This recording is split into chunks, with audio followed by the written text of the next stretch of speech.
This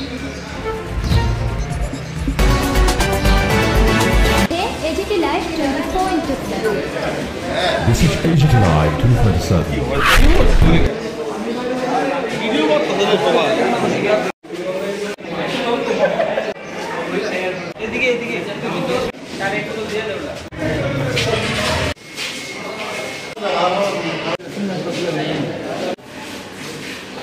আজকে আমরা ভারতের ছাত্র ফেডারেশনে 21তম ত্রিপুরা রাজ্য সম্মেলন উপলক্ষে ছাত্র যুব ভবনে রক্তদান শিবির অনুষ্ঠিত করছি।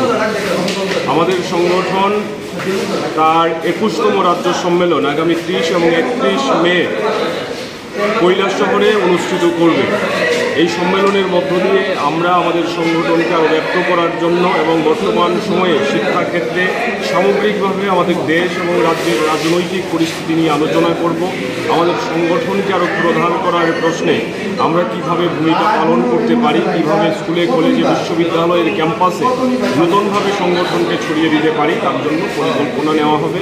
এই সম্মেলনের বার্তা দিয়েই আমরা প্রতিনিয়তই রক্তদান করে চলছি। আমাদের কমরেডরা বিভিন্ন হাসপাতালে রক্ত দিতে হচ্ছে, তার মধ্যেও আমরা মনে করেছি যে এই রক্তদান শিবির আমাদের সংগঠনের রাজ্য সম্মেলন উপলক্ষে করা অত্যন্ত জরুরি এবং তার জন্যই আজকে জরুরি ভিত্তিতে রক্তদান শিবির করা শুরু হয়েছে।